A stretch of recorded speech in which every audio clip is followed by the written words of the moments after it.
Roland Barthes once said that photography carries an ontological certainty.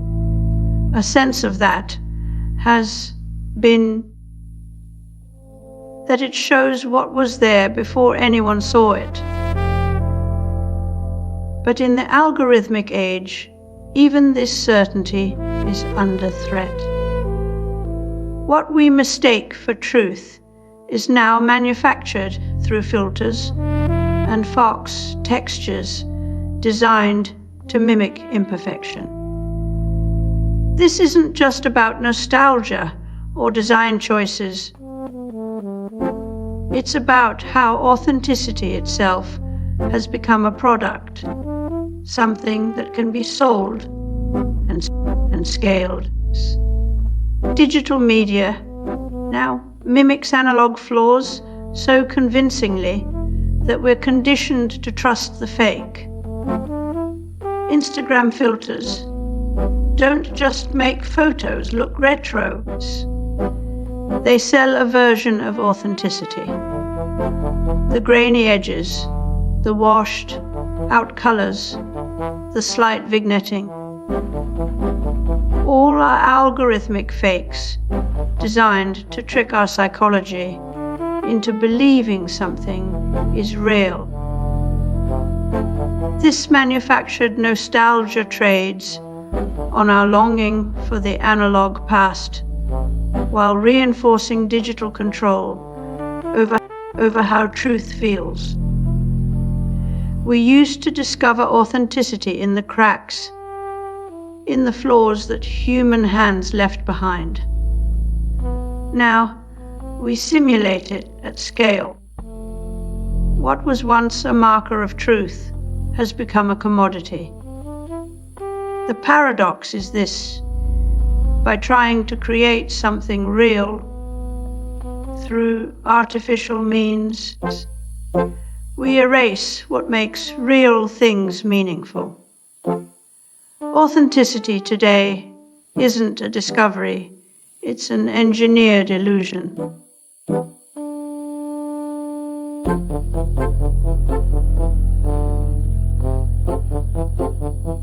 Analog tape introduces inherent limitations such as frequency response roll-off, generation loss with duplication, and non-Milan distortion due to magnetic saturation. Constraints that engineers learn. Once, grain in a photograph or tape hiss on an audio track was a flaw. Evidence that something had been captured by human hands rather than manufactured in sterile perfection. These analog blemishes told a story of process, the wobble of the camera operator's grip, the crackling breath between phrases. They weren't just technical limits, but cultural signatures.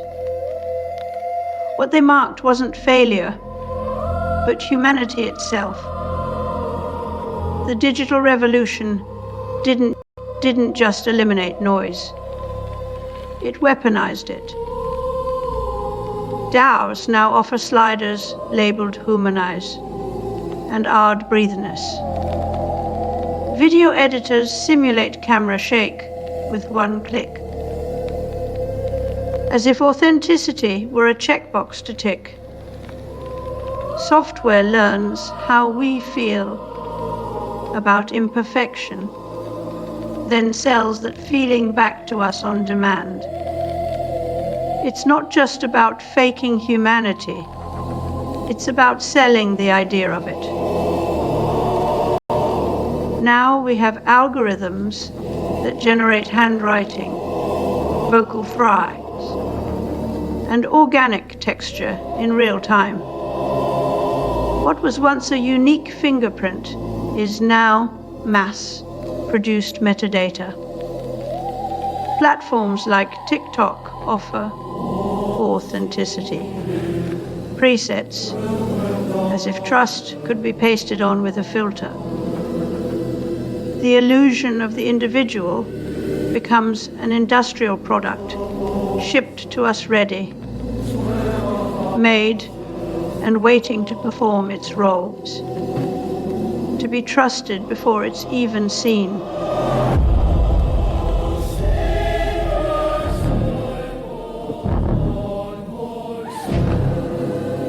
And then when we asked for something, he would get all his tinkerings together and produce what we wanted.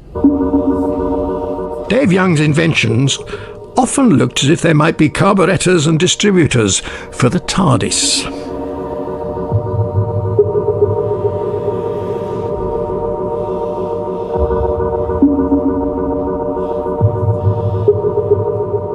This device is typical Dave Young piece of equipment. In the race to outwit detection, machines mimic not just human speech, but human flaws, the hesitation, the stutter, even the typo-laden text message that feels suspiciously real for an AI. The goal is no longer realism, but authenticity, not just sounding like us, but being mistaken for one of us. What began as rudimentary digital voices now includes AI, generated deepfakes, and bot accounts trained to feign imperfection on purpose. We're not fighting machines, trying to be machines anymore. We're facing the early digital voices that tried to mimic human speech were crude, but they laid the groundwork for a new kind of deception. What we hear in these old recordings is not just technological limitations. It's an earnest attempt at creating something emotionally familiar out of cold data. These were first steps toward the algorithmic spoofing of trust itself, making machines not just useful, but believable.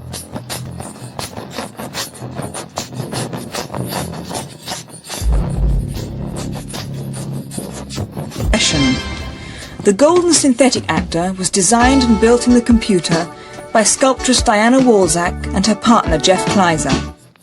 What happens when authenticity is no longer a trace of experience, but a product of code? We once trusted the grain in a voice, the crack in handwriting, the awkward silence between words, the punctum Roland Barthes, described as the detail that pricks us personally. But today algorithms can inject those cracks with mathematical precision. The result: a counterfeit intimacy, so convincing it bypasses suspicion altogether. What we're witnessing is the commodification of authenticity itself. It's no longer a quality inherent to content. It's a metadata tag you can purchase alongside your viral post. The irony. We now trust machines more than people precisely because they appear less human.